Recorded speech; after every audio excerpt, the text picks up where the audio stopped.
स्पर्धा विश्व ऑफिशियल या युट्यूब प्लॅटफॉर्मवर तुम्हा सर्वांचं अगदी मनपूर्वक स्वागत आहे. तर आज आपण येथे गट ब पूर्व परीक्षा आहे 2024चा पेपर जो झाला होता त्यामध्ये विचारलेले प्रश्न आहेत ते अनालिसिस करणार आहोत. प्रामुख्याने राज्यव्यवस्था आहे, पॉलिटी, त्यावर आधारित आपले प्रश्न असणार आहे. अशाच पद्धतीने एक एक सब्जेक्ट आपण कव्हर करत आहोत आणि पूर्ण डिटेल पद्धतीने आपण शिकत आहोत. यामध्ये अप्रोच, ट्रिक्स, लॉजिक सगळ्या गोष्टी मी तुम्हाला सांगत आहे. ऑल क्लिअर आपण करत आहोत. ही सगळ्यात महत्त्वाची गोष्ट म्हणजे अशाच पद्धतीने पूर्ण आपली सिरीज सुद्धा आहे, तुम्ही पाहू शकता. बाकीचे सुद्धा लेक्चर आपण घेतलेले आहेत, त्याच्या लिंक आहेत त्या तुम्हाला कमेंट बॉक्समध्ये मिळतील. या व्यतिरिक्त तुम्ही प्लेलिस्ट मध्ये सुद्धा पाहू शकता. आणखी एक महत्त्वाची गोष्ट की तुम्हाला दररोज जर प्रश्नांचा सराव करायचा असेल तर आपण याच युट्यूब प्लॅटफॉर्मच्या आणखी दुसरं सुद्धा युट्यूब आहे आपलं साहित्य विवर, दोन्ही युट्यूब आहे. त्याच्या दोन्ही युट्यूबच्या प्लॅटफॉर्मच्या म्हणजे स्पर्धा विश्व ऑफिशियल आहे आणि साहित्य विवर आहे, दोन्ही युट्यूबच्या पोस्ट सेक्शन मध्ये पोल स्वरूपात आपण प्रश्न घेत असतो. दररोज त्याचा सराव घेत असतो. दररोज नवनवीन प्रश्न तुम्हाला तिथे पाहायला मिळतात आणि त्याचं स्पष्टीकरण सुद्धा त्याच्याच खाली असते, म्हणजे तिथेच तुम्हाला त्याचं उत्तर सुद्धा मिळते. आणि प्रामुख्याने ते जे प्रश्न आहेत ते एमपीएससी पॅटर्न नुसारच आहेत की एमपीएससीची जसे प्रश्न विचारले जातात त्या पद्धतीनेच आहेत, तुम्ही पाहू शकता. आणि फ्री आहे सर्वांसाठी, तर त्याचा फायदा तुम्ही घेऊ शकता. आणि त्याच्या जर ऑल नोटिफिकेशन तुम्हाला पाहिजे असतील आणि शॉर्ट व्हिडिओ सुद्धा असतो, दररोज संध्याकाळी 7 वाजता आपला एक शॉर्ट व्हिडिओ दररोज आपण अपलोड करत असतो विथ अनालिसिस, कशा पद्धतीने प्रश्न सोडवावा वगैरे. तर त्याची सुद्धा एक सिरीजच आहे, ते सुद्धा तुम्ही पाहू शकता. या सगळ्या गोष्टींच्या नोटिफिकेशनसाठी तुम्ही चॅनलला सबस्क्राईब करू शकता. शिवाय सबस्क्राईब करून होणार नाही, तुम्हाला जर खरंच वाटत असेल आणि या चॅनल पासून तुम्हाला फायदा होत असेल तर तुम्ही ऑल नोटिफिकेशन क्लिक करायला हवं आणि त्याच्यानंतर तुम्हाला सगळ्या नोटिफिकेशन येतील. मग ते शॉर्ट व्हिडिओच्या, लॉंग व्हिडिओच्या असो किंवा पोल आहे, पोस्ट स्वरूपात जे काही असेल नोटिफिकेशन असेल त्या सगळ्या नोटिफिकेशन तुमच्यापर्यंत पोहोचतील.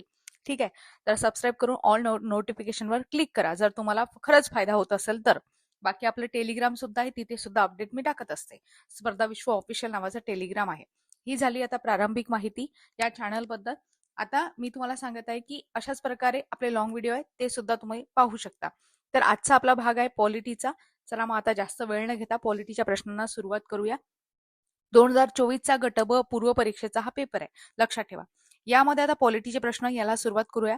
पहिला जो प्रश्न आहे, भारतीय राज्यघटनेच्या कोणत्या अनुसूचीमध्ये प्रत्येक घटक राज्य व केंद्रशासित प्रदेशांसाठी राज्यसभेतील जागा वाटपाबाबतची तरतूद आहे, असा प्रश्न विचारलेला आहे. यामध्ये ऑप्शन आहे पहिली अनुसूची, दुसरी अनुसूची, तिसरी अनुसूची आणि चौथी अनुसूची. तर अनुसूची आहे त्यालाच आपण काय म्हणतो, परिशिष्ट म्हणतो. मग भारतीय राज्यघटना जेव्हा तयार झाली तेव्हा किती परिशिष्ट होते किंवा किती अनुसूच्या होत्या, तर 1950 मध्ये बरं 8 होते, म्हणजे मूळ 8 अनुसूच्या होत्या. बरोबर आहे. यामध्ये आता सध्या किती संख्या झालेली आहे, 12, म्हणजे याच्यामध्ये 4 अनुसूची वाढलेल्या आहेत. इथे प्रश्न आपल्याला विचारलेला आहे की प्रत्येक घटक राज्य व केंद्रशासित प्रदेशासाठी राज्यसभेतील जागा वाटपाबाबतची तरतूद आहे. तर ते कशामध्ये आहे, चौथ्या अनुसूचीमध्ये सांगितलेले आहे. म्हणून ऑप्शन क्रमांक 4 याचं योग्य उत्तर आहे. त्या अनुसूचीमध्ये नेमकं काय सांगितलं आहे की कलम 4(1) आणि कलम 82 नुसार, म्हणजे संबंधित कलमे आहेत त्याच्याशी, यामध्ये भारतातील प्रत्येक राज्य आणि केंद्रशासित प्रदेशाला राज्यसभेमध्ये किती जागा मिळतील याचे वाटप या अनुसूचीनुसार ठरते. म्हणजे आता काही तुम्हाला दृष्टिकोन सांगते की जसं अमेरिकेत प्रत्येक राज्याला समान जागा असतात, प्रत्येक राज्याला 2, पण भारतामध्ये जागांचे जे वाटप आहे ते लोकसंख्येच्या प्रमाणावर केले जाते. सध्या दिल्ली, पुदुच्चेरी आणि जम्मू काश्मीर या केंद्रशासित प्रदेशांनाच राज्यसभेमध्ये प्रतिनिधित्व आहे. महाराष्ट्राला राज्यसभेत किती जागा आहेत, जवळजवळ 19 जागा आहेत असं आपण म्हणू शकतो. हे सुद्धा आपल्याला माहिती पाहिजे, म्हणून ऑप्शन क्रमांक 4 याचं योग्य उत्तर राहील. मग बाकीच्या अनुसूच्या आहेत त्याबद्दल सुद्धा आपल्याला माहिती पाहिजे. पहिली अनुसूची आहे, पहिल्या अनुसूचीमध्ये काय सांगितलंय की कलम 1 आणि 4 त्याच्याशी संबंधित आहे आणि यामध्ये सांगितलंय की भारतातील सर्व घटक राज्य, जेवढे काही स्टेट आहेत आणि केंद्रशासित प्रदेशांची नावे आहेत, त्यांची प्रादेशिक सीमा आणि त्यांचे अधिकार क्षेत्र यांची यादी दिलेली आहे. म्हणजे जेव्हा संसदेमध्ये नवीन राज्याची निर्मिती केली जाते, समजा आता 2014 मध्ये तेलंगणा राज्याची निर्मिती केली गेली किंवा एखाद्या राज्याचे नाव किंवा सीमा बदलली जाते, तेव्हा पहिल्या अनुसूचीमध्ये बदल करावा लागतो, हे सांगितलेलं आहे पहिल्या अनुसूचीमध्ये. दुसरी अनुसूची, त्यामध्ये काय सांगितलेलं आहे की यामध्ये महत्वाच्या घटनात्मक पदांवरील व्यक्तींचे वेतन, त्यांची सॅलरी किती आहे, भत्ते, अलोवन्स त्यांना किती मिळणार आहे आणि विशेष अधिकार, प्रिव्हिलेज जे आहे ते किती आहे की मिळणार आहे हे सांगितलेलं आहे. जसं पात्रपदे आपण बघतो की भारताचे राष्ट्रपती आहे आणि राज्याचे राज्यपाल आहे, लोकसभा अध्यक्ष आहे, उपाध्यक्ष आहे, राज्यसभा सभापती म्हणजे उपराष्ट्रपती म्हणू शकतो. आणि उपसभापती, राज्य विधानसभांचे अध्यक्ष आहेत, उपाध्यक्ष आहेत, राज्य विधान परिषदांचे सभापती आहेत, उपसभापती आहेत, सर्वोच्च न्यायालयाचे आणि उच्च न्यायालयाचे न्यायाधीश आहे, आणि भारताचे नियंत्रक आणि महालेखा परीक्षक आहेत. आता बऱ्याच वेळा प्रश्न विचारला जातो की याच्यामध्ये महाधिवक्ता किंवा महान्यायवादी यांचा समावेश होतो का? तर लक्षात ठेवा, महाधिवक्ता आणि महान्यायवादी यांचा समावेश होत नाही. आणखी तुम्ही असं म्हणू शकता की या अनुसूचीमध्ये केंद्रीय मंत्री, मुख्यमंत्री, खासदार, आमदारांच्या वेतनाचा उल्लेख नाही. एक महत्वाची गोष्ट, राज्यसभेचे सभापती जे असतात म्हणजे आपण त्यांना उपराष्ट्रपती म्हणतो. मग त्यांना उपराष्ट्रपती म्हणून इथे वेतन किंवा त्यांचे सॅलरी म्हणू शकता किंवा बाकीचे जे अधिकार आहे, विशेष अधिकार, ते त्यानुसार मिळत नसून ते राज्यसभेचे सभापती आहेत म्हणून त्यांना वेतन मिळते, असं आपण म्हणू शकतो. समजलं तुम्हाला दुसरी अनुसूची? तिसऱ्या अनुसूचीमध्ये काय सांगितलंय की यात विविध घटनात्मक पदांसाठी घ्यावयाच्या शपथा सांगितलेल्या आहे, ओथ आणि प्रतिज्ञांचे नमुने दिलेले आहेत. यामध्ये आता केंद्रीय मंत्री आहेत, संसद आहेत, निवडणुकीचे उमेदवार आहे, खासदार, सर्वोच्च न्यायालयाचे न्यायाधीश आहेत किंवा कॅग आहेत, राज्यमंत्री, राज्य विधिमंडळ निवडणुकांचे उमेदवार आहे, आमदार आहेत, राज्य न्यायालयाचे न्यायाधीश आहेत, या सगळ्यांसाठी यामध्ये शपथेचे नमुने सांगितलेले आहेत. प्रामुख्याने यामध्ये लक्षात ठेवा, राष्ट्रपती, उपराष्ट्रपती, राज्यपाल यांच्या शपथेचे नमुने अनुसूचित नाहीत. हे सगळ्यात महत्वाची गोष्ट आहे. राष्ट्रपती, उपराष्ट्रपती, राज्यपाल यांच्या शपथेचे नमुने अनुसूचित नाहीत. मग अनुसूचित नाहीत म्हणजे नेमकं आहेत तरी कुठे? तर राष्ट्रपतींची शपथ स्पेशल कलम आहे त्याच्यासाठी, कलम 60 मध्ये दिलेली आहे. उपराष्ट्रपतींची शपथ कलम 69 मध्ये दिलेली आहे आणि राज्यपालांची शपथ कलम 159 मध्ये दिलेली आहे. हे 3 असे पद आहेत की ज्यांना घटनात्मक घटनेमध्ये त्यांच्या शपथेबद्दल डायरेक्ट जे अनुच्छेद आहेत ते दिलेले आहेत. राष्ट्रपतींबाबत किती सांगितलं? 60, उपराष्ट्रपतींबाबत 69 आणि राज्यपालांची शपथ कलम 159. ठीक आहे, अशा पद्धतीने आपण माहिती घेतली तिसऱ्या अनुसूचीबद्दल. चौथी अनुसूची मी तुम्हाला सांगितलेलंच आहे. पाचवी अनुसूची आपण पाहू. पाचव्या अनुसूचीमध्ये काय सांगितलंय? आसाम, मेघालय, त्रिपुरा आणि मिझोरम ही 4 राज्य वगळता हे सगळ्यात महत्वाचं आहे. देशातील इतर कोणत्याही राज्यातील अनुसूचित क्षेत्रे आहे किंवा अनुसूचित जमाती आहेत, शेड्यूल एरियाज आहेत किंवा शेड्यूल ट्राईब्स आहेत, प्रशासनाचे नियंत्रण या अनुसूचीद्वारे होते. आसाम, मेघालय, त्रिपुरा आणि मिझोरम वगळता सांगितलेलं आहे, हे लक्षात ठेवा. राष्ट्रपती कोणत्याही भागाला अनुसूचित क्षेत्र म्हणून घोषित करू शकतात. या भागाला विशेष अधिकार असतात. येथे 20 सदस्यांची म्हणजे जमाती सल्लागार परिषद, ट्रायबल ऍडवायझरी काउन्सिल स्थापन केली जाते, ज्यामध्ये 3/4 सदस्य हे अनुसूचित जमातीचे आमदार असतात. असं मी तुम्हाला एक्झाम्पल दिलं. आता त्याच्यानंतर आपण बघतो 6वी अनुसूची. 6व्या अनुसूचीमध्ये काय सांगितलंय? ईशान्येकडील 4 राज्यांमधील जसं आदिवासी क्षेत्रांच्या प्रशासनासाठी यात विशेष स्वायत्त तरतुदी केलेल्या आहेत. ती 4 राज्य लक्षात ठेवा. AMTM म्हणजे हे ट्रिक आहे, आसाम, मेघालय, त्रिपुरा, मिझोरम. याच्यामध्ये मणिपूरचा समावेश होतो का? नाही, मणिपूरचा समावेश होत नाही, हे सुद्धा आपल्याला माहिती पाहिजे. ठीक आहे. त्याच्यानंतर 7वी अनुसूची, यामध्ये काय सांगितलेलं आहे की केंद्र आणि राज्य सरकारांमध्ये अधिकारांची आणि विषयांची जी विभागणी करण्यासाठी 3 सूच्या दिलेल्या आहेत: संघ सूची, राज्य सूची आणि संवर्धित सूची. संघ सूची यामध्ये काय सांगितलेलं आहे की यावर फक्त केंद्र सरकार कायदे करू शकते, त्याला म्हणतो आपण युनियन लिस्ट किंवा संघ सूची. जसं संरक्षण आहे, रेल्वे, बँकिंग आणि ऊर्जा. यामध्ये एकूण 97 विषय आहेत. आता जवळजवळ 100 झालेले आहेत, म्हणजे मूळ 97 होते असं म्हणू शकतो. हे झालं संघ सूची, युनियन लिस्ट. त्याच्यानंतर राज्य सूची, स्टेट लिस्ट आपण बघतो. यामध्ये यावर सामान्य परिस्थितीमध्ये राज्य सरकार कायदे करू शकते, जसं पोलीस, कायदा सुव्यवस्था, शेती, सार्वजनिक आरोग्य. हे लक्षात ठेवा. मी जे तुम्हाला पॉइंट सांगत आहे ते खूप महत्वाचे आहे, कारण यावर प्रश्न पडलेले आहेत. यामध्ये मूळ जे 66 विषय होते आता 61 झालेले आहेत.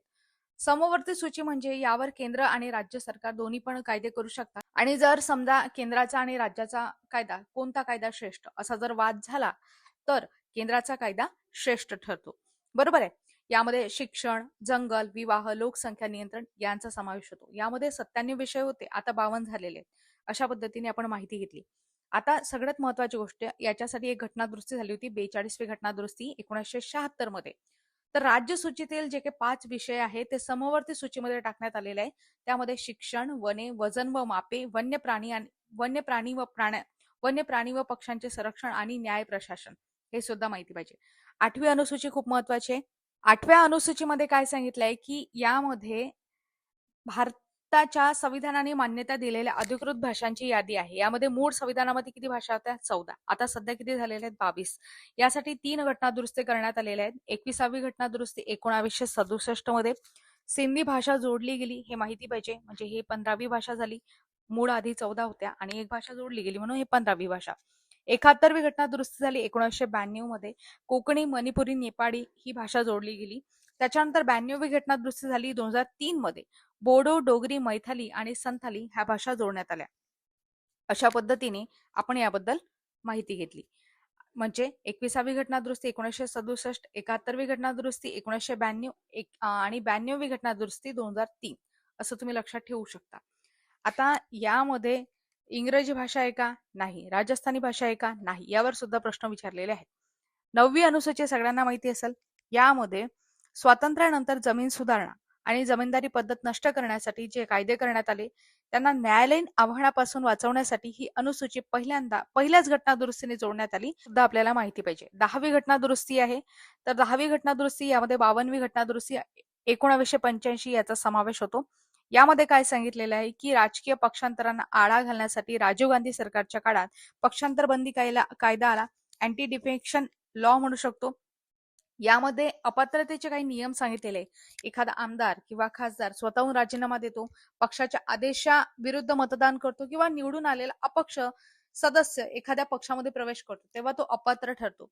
यानंतर 91वी घटना दुरुस्ती झाली 2003 मध्ये. हे सुद्धा आपल्याला माहिती पाहिजे. जर एखाद्या पक्षाचे किमान 2/3 सदस्य फुटले, समजा एकत्र फुटले आणि ते दुसऱ्या पक्षामध्ये विलीन झाले तर ते अपात्रेपासून वाचू शकतात. मात्र यापूर्वी ही मर्यादा किती होती?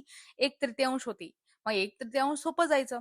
मग आता 2/3 आहे की 2/3 सदस्य जर फुटत असतील त्या पक्षामधून आणि ते दुसऱ्या पक्षामध्ये विलीन होत असेल तर त्याला आपण पक्षांतर बंदी म्हटल्या जात नाही. ठीक आहे, अशा पद्धतीने. त्याच्यानंतर 11वी अनुसूची आपण बघतो. 11व्या अनुसूचीशी संबंधित कलम 243 जी आहे आणि हे सगळ्यांना माहिती पाहिजे. पंचायत राज संबंधित आहे आणि यामध्ये ग्रामीण भागातील स्थानिक स्वराज्य संस्थांना म्हणजेच पंचायत राज संस्थांना घटनात्मक दर्जा देऊन मजबूत करण्यासाठी ही अनुसूची जोडली गेलेली आहे.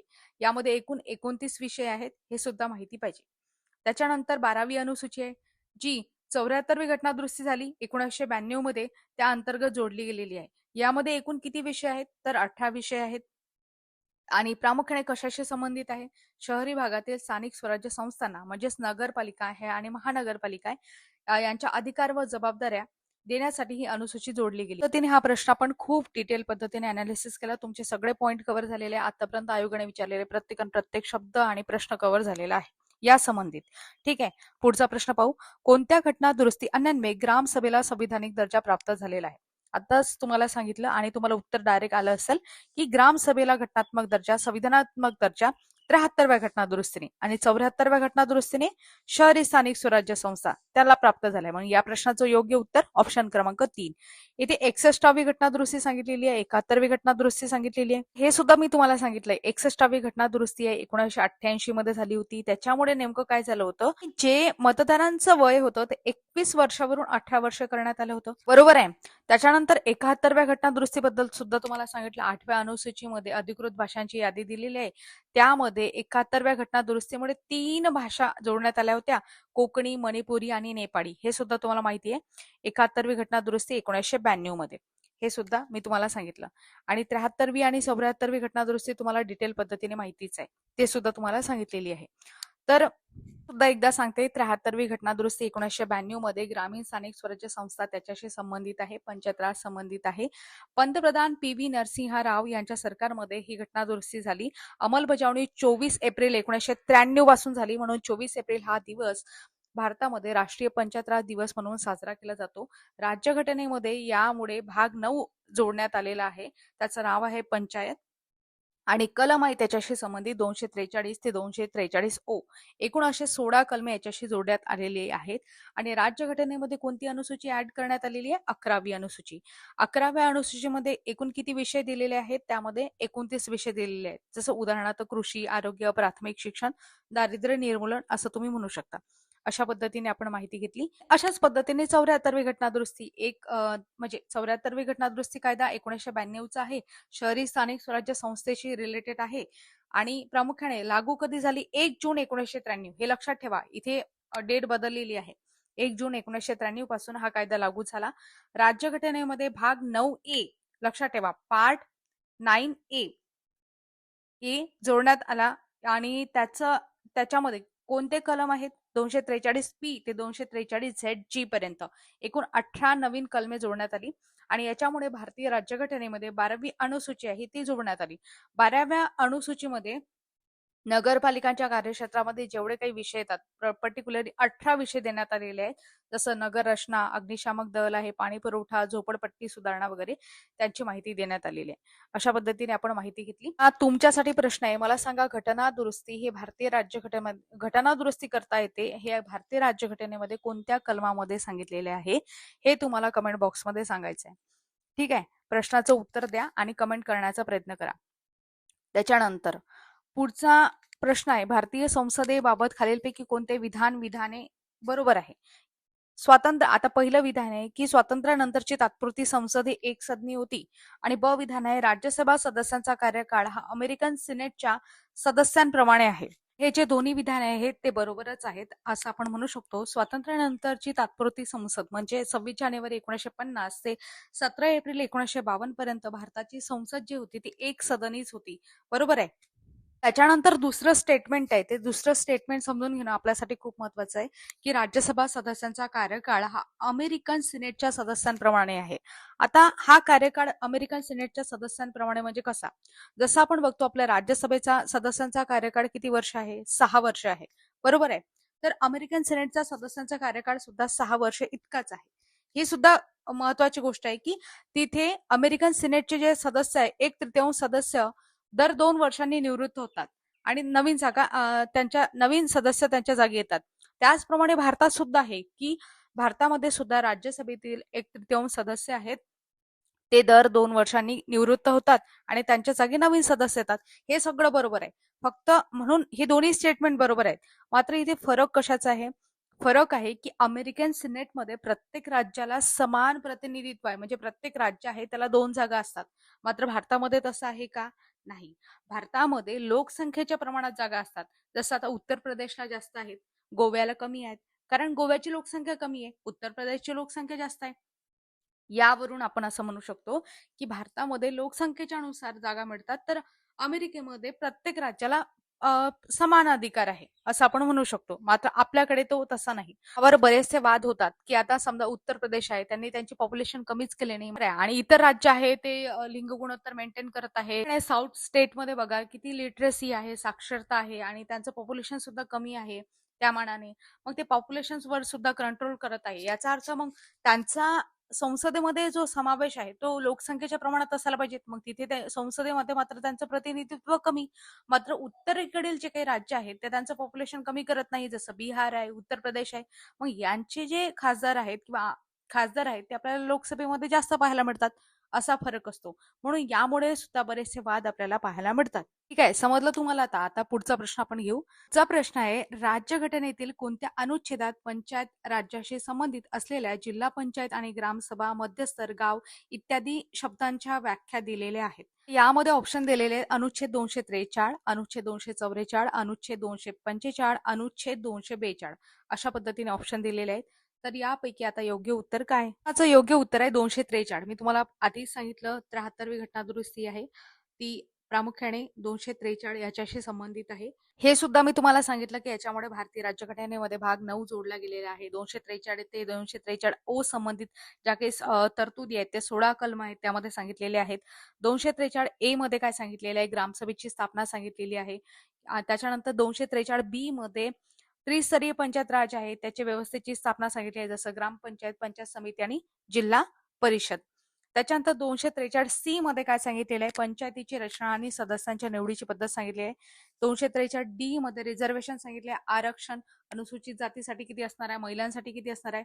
महिलांसाठी लक्षात ठेवा 73व्या घटना दुरुस्तीने 33% सांगितलेलं आहे, पण महाराष्ट्रामध्ये ते आरक्षण 50% आहे महिलांसाठी, लक्षात ठेवा.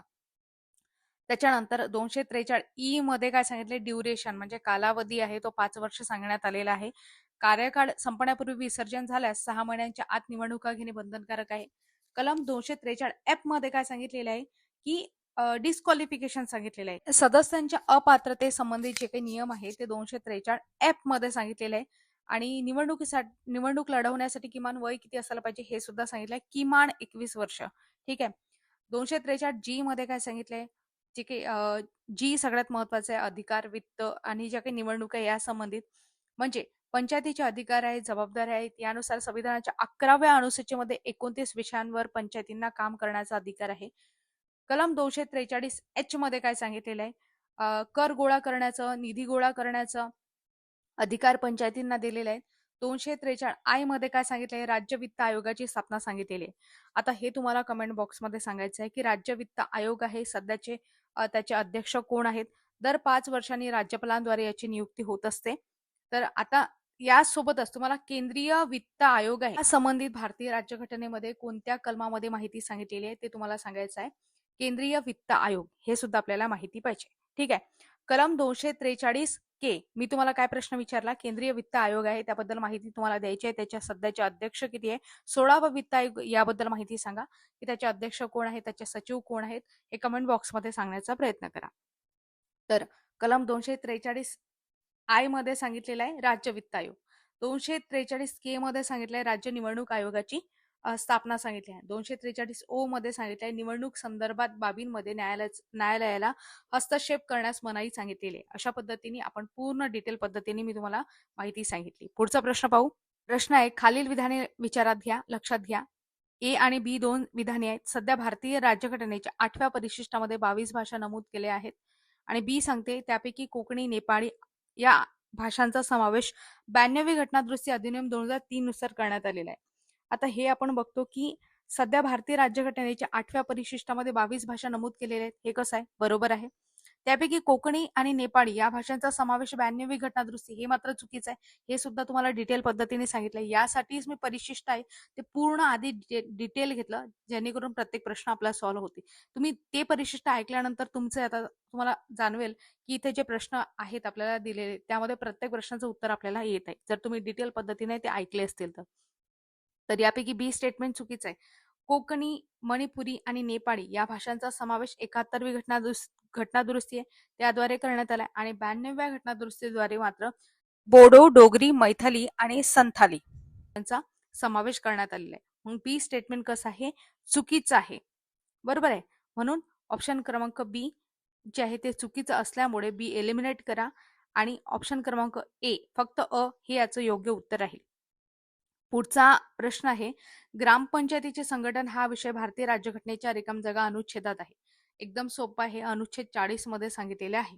आणि मार्गदर्शक तत्वे यामध्ये या तरतुदी आहेत. भारतीय राज्यघटनेमध्ये जे काही मार्गदर्शक तत्वे आहेत त्याच्या तरतुदी कुठे, भाग 4 मध्ये कलम 36 ते 51 दरम्यान स्पष्ट केलेले आहेत. मध्येच आपलं जे महत्वाचं कलम आहे म्हणजे कलम आहे 40, त्याबद्दल सुद्धा सांगितलेलं आहे. यामध्ये सांगितले आहे ग्रामपंचायतीचे संघटन, राज्य हे ग्रामपंचायतीचे संघटन करण्यासाठी पावले उचलून त्यांना स्थानिक स्वशासनाचे, लोकल सेल्फ गव्हर्नमेंट सक्षम घटक म्हणून काम करता यावे, यासाठी आवश्यक असणारे अधिकार आणि सत्ता बहाल करेल असं सांगितलेलं आहे. म्हणजे गांधीवादी तत्व हे महात्मा गांधींचा असा विश्वास होता की भारताचा आत्मा गावांमध्ये आहे, त्यामुळे सत्तेचे विकेंद्रीकरण होऊन तळागाळातील लोकांच्या हाती सत्ता जावी, त्यासाठी त्यांनी ग्रामपंचायतीच्या स्थापनेचा आग्रह धरला होता असं आपण म्हणू शकतो. आता एक गोष्ट लक्षात घ्या, मार्गदर्शक तत्वे आपण कोणाकडून घेतलेली आहेत, आयर्लंड कडून घेतली आहेत. आयर्लंडने कोणाकडून घेतलेली आहेत, स्पेन कडून घेतलेली आहेत, हे सुद्धा आपल्याला माहिती पाहिजे. आता मला एक गोष्ट सांगा, आता तुमच्यासाठी प्रश्न आहे साधा सोपा, मार्गदर्शक तत्वांचं उल्लंघन झाल्यास आपण न्यायालयामध्ये दाद मागू शकतो का, हे तुम्हाला कमेंट बॉक्समध्ये सांगायचं आहे. की आपण आता बघतो की समजा मूलभूत हक्क आहे त्याचा उल्लंघन झालं तर आपण सर्वोच्च न्यायालयामध्ये जाऊ शकतो, डायरेक्ट दाद मागू शकतो कलम 32 नुसार. आणि कलम 226 आहे त्याच्यानुसार आपण उच्च न्यायालयामध्ये डायरेक्ट दाद मागू शकतो जर मूलभूत हक्कांचं उल्लंघन झालं. मात्र मार्गदर्शक तत्वांचं उल्लंघन झालं तर त्यासाठी तर अशी तरतूद आहे का, हो किंवा नाही, हे तुम्हाला कमेंट बॉक्समध्ये सांगायचं आहे. ठीक आहे. आता पुढचा प्रश्न पाहू आपण. मुन्शी अय्यंगार सूत्र कशाशी संबंधित आहे, तर या प्रश्नाचं योग्य उत्तर काय, या प्रश्नाचं योग्य उत्तर आहे भाषा, याच्याशी संबंधित आहे. के एम मुन्शी आहेत आणि एम गोपालस्वामी अय्यर आहे, यांनी सुवर्ण मध्य शोधणारा भाषिक समझोता तयार केला होता, त्याला मुन्शी अय्यंगार सूत्र असं म्हटलं जातं.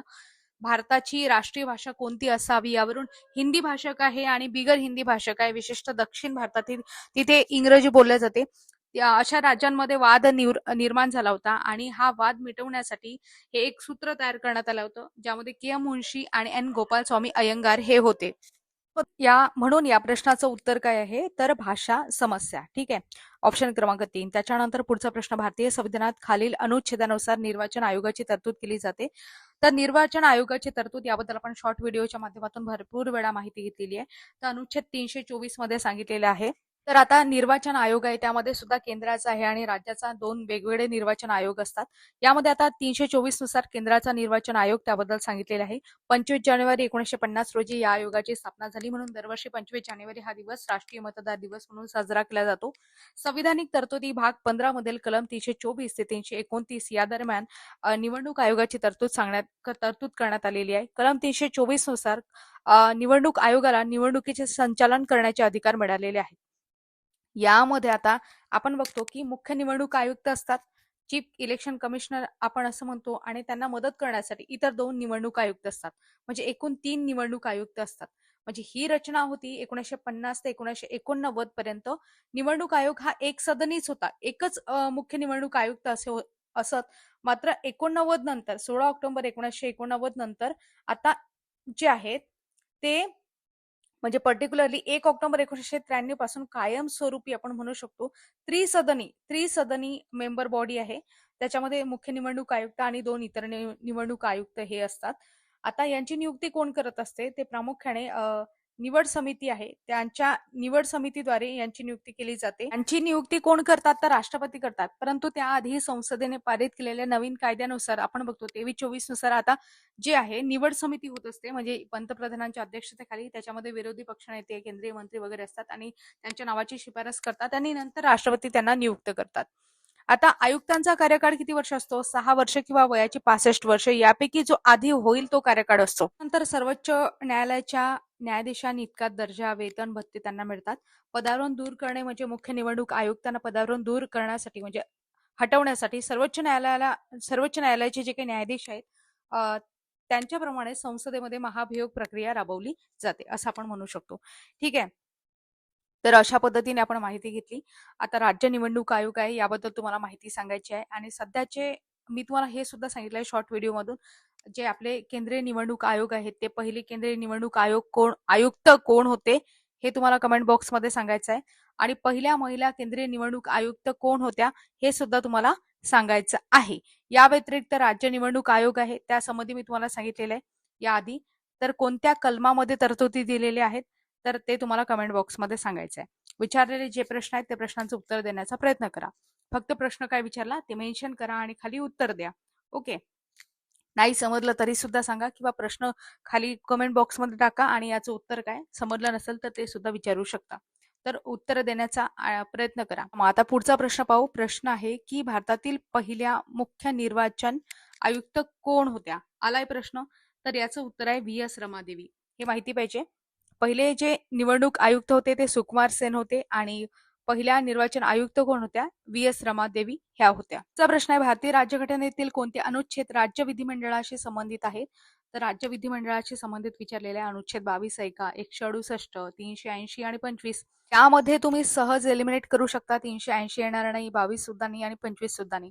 साहजिक आहे. उरलं काय, 168 ते सुद्धा तुम्हाला सांगते राज्य विधिमंडळाच्या बाबतीत. आता इथे काही गोष्टी लक्षात घ्या. राज्य विधिमंडळाबाबतीत स्टेट लेजिस्लेचर आपण म्हणतो की भारतातील घटक राज्यांमध्ये कायदे तयार करणारी सर्वोच्च घटनात्मक संस्था.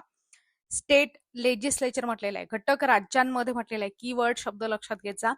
यामध्ये भारतीय राज्यघटनेच्या भाग 6 मधील कलम 168 ते 212, कलम 168 ते 212 अंतर्गत राज्य विधिमंडळाची रचना, त्याचे अधिकार आणि कार्यपद्धती स्पष्ट करण्यात आलेली आहे.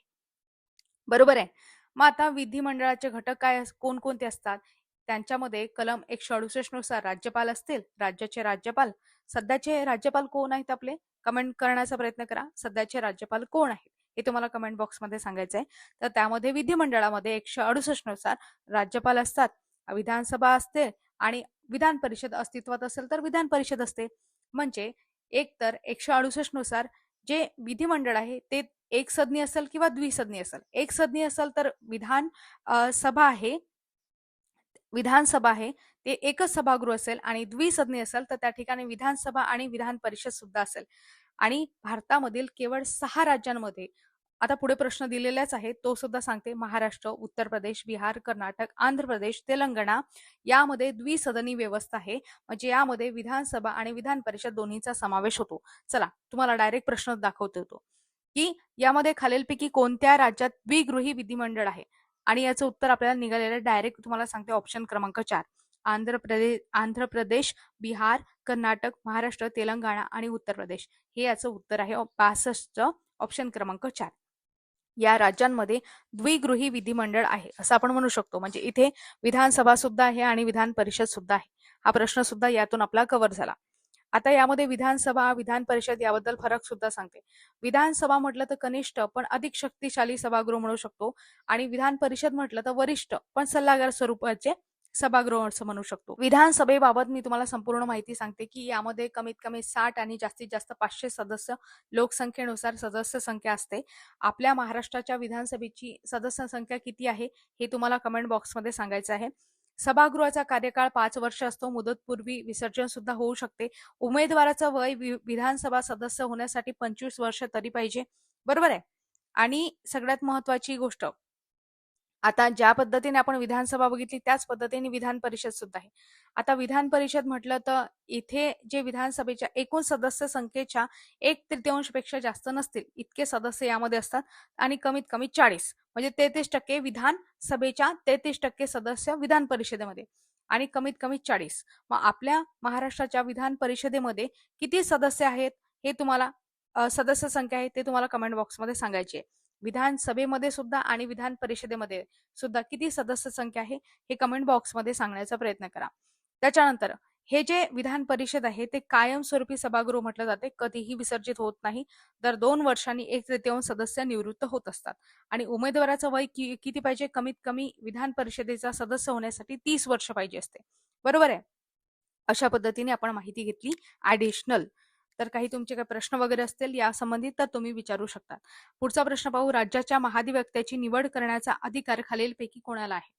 राज्याच्या महाधिवक्त्याबाबत विचारलेलं आहे तर राज्यपालांना अधिकार असेल म्हणून ऑप्शन क्रमांक 2 याचं योग्य उत्तर. जेव्हा महान्यायवादी विचारलं जाते तेव्हा राष्ट्रपतींना अधिकार आणि महाधिवक्ता विचारलं जाते तेव्हा राज्यपालांना अधिकार. मध्ये महान्यायवादी आणि महाधिवक्ता यांच्याबद्दल सुद्धा तुम्हाला सांगते. महान्यायवादी त्यांना अटॉर्नरी जनरल ऑफ इंडिया असं आपण म्हणतो. देशाचा सर्वोच्च कायदेशीर अधिकारी असं आपण म्हणू शकतो. घटनात्मक तरतूद आहे 76 मध्ये सांगितलेलं आहे की एक महान्यायवादी असतील. या अंतर्गत कलम 76 नुसार सर्वोच्च न्यायालयाच्या न्यायाधीश होण्यास जी पात्रता असावी लागते तीच पात्रता त्यांच्या अंगी असावी लागते असं आपण म्हणू शकतो. म्हणजे न्यायाधीश म्हणजे उच्च न्यायालयाचे न्यायाधीश किंवा 10 वर्ष उच्च न्यायालयात वकिलीचा अनुभव असावा लागतो महान्यायवादी होण्यासाठी म्हणत आहे. आणि देशाचे राष्ट्रपती मंत्रिमंडळाच्या सल्ल्याने त्यांची नियुक्ती करत असतात. त्यांचा कार्यकाळ निश्चित असतो का? नाही. राष्ट्रपतींची मर्जी असेपर्यंत असतो आणि राष्ट्रपतींची मर्जी असेपर्यंत ते पदावर राहू शकतात. त्यांना अधिकार आणि कार्य यावर प्रश्न विचारले गेलेले आहेत की भारत सरकारचा कायदेशीर बाबींवर सल्ला देणे, राष्ट्रपतींवर सोपवलेली कायदेशीर कामे पूर्ण करणे, भारतातील कोणत्याही न्यायालयामध्ये सरकारची बाजू मांडण्याचा त्यांना अधिकार असतो. हे सगळ्यात महत्वाचं स्टेटमेंट की संसदेच्या दोन्ही सभागृहामध्ये लोकसभा असो किंवा राज्यसभा असो त्यामध्ये त्यांना बोलण्याचा, कामकाजात भाग घेण्याचा अधिकार आहे. परंतु तिथे मतदान ते करू शकत नाही. हे झालं महान्यायवादी यांच्याबद्दल. कलम 76 लक्षात ठेवा. त्याच्यानंतर महाधिवक्ता यांच्याबाबत आपण बघितलं तर कलम 165 आहे. कलम 165 नुसार राज्याचे राज्यपाल राज्य मंत्रिमंडळाच्या म्हणजे मुख्यमंत्री यांच्या सल्ल्याने यांची नियुक्ती करत असतात. आर्टिकल 165 लक्षात ठेवा. आणि याच्यामध्ये पात्रता उच्च न्यायालयाच्या न्यायाधीश होण्यासाठी जी पात्रता असावी लागते तीच पात्रता त्यांच्या अंगी सुद्धा असावी लागते. म्हणजे किमान 10 वर्ष एक न्यायिक पदावर त्यांनी काम केलेलं असलं पाहिजे किंवा 10 वर्ष उच्च न्यायालयाचा वकिलीचा अनुभव असायला पाहिजे. त्याच्यानंतर त्यांचा कार्यकाळ किती असतो घटनेत सांगितलेला आहे का? नाही. तो कोणावर डिपेंड आहे? राज्यपालांवर डिपेंड आहे. म्हणजे राज्यपालांची मर्जी असेपर्यंत. त्याच्यानंतर ज्याप्रमाणे महान्यायवादी आहे त्याचप्रमाणे महान्यायवाद्यांचे कार्य आहे त्याचप्रमाणे यांचे सुद्धा कार्य आहे की हे राज्य विधिमंडळाच्या विधानसभा, विधान परिषद ते कामकाजामध्ये ते भाग घेऊ शकतात. त्यांना बोलण्याचा अधिकार आहे मात्र मतदान करण्याचा अधिकार त्यांना नाही असं आपण म्हणू शकतो. अशा पद्धतीने आपण माहिती घेतली आणि आता पुढचा प्रश्न पाहू.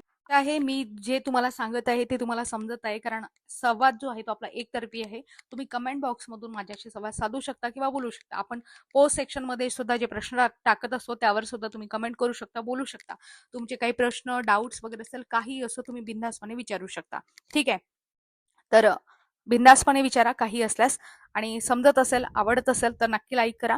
तर आता पुढे आपण बघतो, पुढचा प्रश्न घेऊ की घटनेतील अनुच्छेद 154 प्रमाणे घटनेने राज्याचे सर्व कार्यकारी अधिकार कोणाकडे सोपवलेले आहेत. तर आता 154 माहिती पाहिजे. आता आर्टिकल 154 नुसार घटनेने सर्व कार्यकारी अधिकार राज्यपाल आहेत, राज्याचे राज्यपाल यांच्याकडे सोपवलेले आहेत, हे सुद्धा माहिती पाहिजे. तर जर आपण बघितलं तर समजा नाममात्र प्रमुख आहेत, राज्यपाल हे राज्याचे औपचारिक किंवा नाममात्र प्रमुख आहेत. वास्तविक सत्ता मुख्यमंत्र्यांच्या हातात असते, हे सुद्धा आपल्याला माहिती पाहिजे. ठीक आहे. आणि मुख्यमंत्री आणि त्यांचं जे मंत्रिमंडळ आहे याच्या संबंधित संविधानामध्ये 163 नुसार जे आहे सत्ता दिलेली आहे, वास्तविक अधिकार त्यांना दिलेले आहे असं आपण म्हणू शकतो. ठीक आहे. या प्रश्नाचं उत्तर ऑप्शन क्रमांक 2 आहे, राज्यपाल. आता सध्याचे जे राज्यपाल आहेत त्यांच्याबद्दल तुम्हाला माहिती सांगायची आहे. पुढचा प्रश्न आहे, जिल्हा न्यायाधीशांची नियुक्ती रिकाम जागाद्वारे होते. यामध्ये ऑप्शन दिलेले उच्च न्यायालयाचे मुख्य न्यायाधीश, राज्य लोकसेवा आयोग, राज्याचे मुख्यमंत्री, राज्याचे राज्यपाल. साहजिक आहे. तर यांची नियुक्ती कोण करत असते? ज्याचे राज्यपाल जे आहेत ते उच्च न्यायालयाच्या न्यायाधीशांचा सल्ला घेऊन करत असतात, हे सुद्धा आपल्याला माहिती पाहिजे. राज्यपाल ही नियुक्ती करताना संबंधित राज्याचे उच्च न्यायालयाशी विचारविनिमय करतात आणि उच्च न्यायालयांच्या न्यायाधीशांच्या सल्ल्याशिवाय ही नियुक्ती केली जात नाही, हे सुद्धा आपल्याला माहिती पाहिजे. म्हणजे राज्यपालच करतात पण उच्च न्यायालयाच्या न्यायाधीशांचा ते सल्ला घेत असतात, हे सुद्धा आपल्याला माहिती पाहिजे. त्यावेळेस गोष्ट येते सर्वोच्च न्यायालयाची किंवा उच्च न्यायालयाची, त्यावेळेस मात्र तेथील जे काही न्यायाधीश असतात त्यांची नियुक्ती कोण करत असतात? राष्ट्रपती करत असतात, हे सुद्धा आपल्याला माहिती पाहिजे. म्हणून या प्रश्नाचं उत्तर आहे ऑप्शन क्रमांक 4, राज्याचे राज्यपाल. आता सर्वोच्च न्यायालय आणि उच्च न्यायालय त्या संबंधी तरतुदी कुठे दिलेल्या आहेत? सर्वोच्च न्यायालय जर आपण म्हटलं तर भारतीय राज्यघटनेचा भाग 5 त्याच्यामध्ये कलम 124 ते कलम 147 दरम्यान सांगितलेलं आहे, आणि कलम 124 नुसार सर्वोच्च न्यायालयाची स्थापना रचना केली जाते, हे सांगितलेलं आहे. देशातील सर्वोच्च न्यायालय आहे. आणि म्हणजे भारतीय राज्यघटनेचा भाग 6 यामध्ये कलम आहे 214 ते 231 दरम्यान उच्च न्यायालय या संबंधित तरतुदी केलेल्या आहेत, हे सुद्धा आपल्याला माहिती पाहिजे. ऍडिशनल गोष्टी तुम्हाला सांगितल्या. पुढचा प्रश्न आणि शेवटचा प्रश्न, घटनेच्या कोणत्या अनुच्छेदामध्ये प्रत्येक उच्च न्यायालय हे अभिलेख न्यायालय असेल असे स्पष्ट करण्यात आलेले आहे? चला आता उच्च न्यायालयाबाबत डिटेल माहिती घेऊ आपण.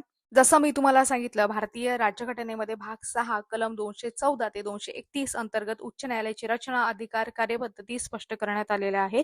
तर इथे आपल्याला उच्च न्यायालयाबद्दल विचारलंय की अभिलेख न्यायालय असेल, हे सांगितलेलं आहे. तर कलम 215 नुसार उच्च न्यायालय हे अभिलेख न्यायालय असेल असं सांगितलेलं आहे. तर हे सुद्धा माहिती पाहिजे. म्हणजेच याचा अर्थ की उच्च न्यायालयाचे जे काही निर्णय आहेत ते मार्गदर्शक पुरावा म्हणून मानले जातील असं आपण म्हणू शकतो. तर म्हणून सांगितलंय अभिलेख न्यायालय असं आपण म्हणू शकतो, कोर्ट ऑफ रेकॉर्ड असं सांगितलेलं आहे. आणि त्याच्यानंतर काही महत्वाचे कलम आहेत. समजा भारतीय संविधानातील कोणत्या कलमानुसार प्रत्येक राज्यासाठी उच्च न्यायालय असेल, हे कोणत्या कलमामध्ये सांगितले आहे? 214 मध्ये सांगितलेले आहे, हे सुद्धा माहिती पाहिजे. त्याच्यानंतर 217 मध्ये काय सांगितलेले आहे की उच्च न्यायालयाच्या न्यायाधीशांची नियुक्ती राष्ट्रपती करतात, ही तरतूद कोणत्या कलमात आहे? 217 मध्ये सांगितलेली आहे. त्याच्यानंतर कलम 216 मध्ये काय सांगितले आहे की उच्च न्यायालयाच्या न्यायालयात कोणकोणते न्यायाधीश असतील याबद्दल सांगितलेले आहे, कलम 216 मध्ये सांगितलेले आहे. पुढे आपण बघतो की जे काही महत्वाचे पॉइंट म्हणजे सध्या भारतामध्ये किती उच्च न्यायालय आहेत? 25. सगळ्यात पहिलं उच्च न्यायालय जर विचारलं तर कलकत्ता उच्च न्यायालय आहे, जे भारतातील सर्वात जुनं उच्च न्यायालय आहे. 1861चा जो कायदा होता, इंडियन हायकोर्ट ऍक्ट, त्यानुसार 1 जुलै 1862 रोजी याची स्थापना झालेली आहे. त्याच्यानंतर क्रमांक लागतो बॉम्बे उच्च न्यायालयाचा 14 ऑगस्ट 1862 रोजी. नंतर मद्रास उच्च न्यायालय 15 ऑगस्ट 1862 रोजी यांची स्थापना झालेली आहे. पहिले 3 उच्च न्यायालय आहेत ते आपल्याला माहिती पाहिजे. लेटेस्ट मधलं नवीन 25वं उच्च न्यायालय कोणतं आहे? तर आंध्र प्रदेशमध्ये विभाजन झाल्यानंतर 1 जानेवारी 2019 रोजी आंध्र प्रदेश उच्च न्यायालय अमरावती हे देशातील 25वं नवीन उच्च न्यायालय म्हणून अस्तित्वात आलेलं आहे, हे सुद्धा आपल्याला माहिती पाहिजे. व्यतिरिक्त काही सामायिक उच्च न्यायालय, त्यामध्ये बॉम्बे उच्च न्यायालय, महाराष्ट्र, गोवा, दादरा नगर हवेली, दमण दीव यासाठी सामायिक म्हणजे 231 नुसार सांगितलेलं आहे की 2 किंवा अधिक राज्य केंद्रशासित प्रदेश आहेत त्यांच्यासाठी एकच सामायिक उच्च न्यायालय असू शकते. यामध्ये आणखी पंजाब आणि हरियाणा उच्च न्यायालय आहे, जे पंजाब, हरियाणा आणि चंदीगड याच्यासाठी आहे. गुवाहाटी उच्च न्यायालय आहे, आसाम, नागालँड, मिझोराम आणि अरुणाचल प्रदेश यासाठी. सर्वाधिक जास्त राज्यांवर अधिकार क्षेत्र असणारं गुवाहाटी उच्च न्यायालय लक्षात ठेवा. जम्मू काश्मीर आणि लडाख उच्च न्यायालय सुद्धा आहे, हे सुद्धा दोन्ही केंद्रशासित प्रदेशांसाठी आहे. अशा पद्धतीने आपण माहिती घेतली. अशा पद्धतीने पूर्ण डिटेल माहिती घेतली. हे लेक्चर तुम्हाला कसं वाटलं, यामध्ये डाऊट्स वगैरे असतील तर तुम्ही कमेंट बॉक्समध्ये सांगू शकता. विचारलेले प्रश्न आहेत त्या प्रश्नांची उत्तर द्या. अधिक माहितीसाठी आपल्या चॅनलला सबस्क्राईब करू शकता. दररोज आपले प्रश्न अपलोड आपण करत असतो. हे जे प्रश्न आहेत तुम्हाला सर्व स्पर्धा परीक्षांसाठी उपयुक्त आहेत एमपीएससीच्या. तर ही सिरीज आहे, नक्की बघा. Group C, group be serve स्पर्धा परीक्षांसाठी, राज्यसेवा सर्व स्पर्धा परीक्षांसाठी उपयुक्त आहे. भेटूया पुढील भागात.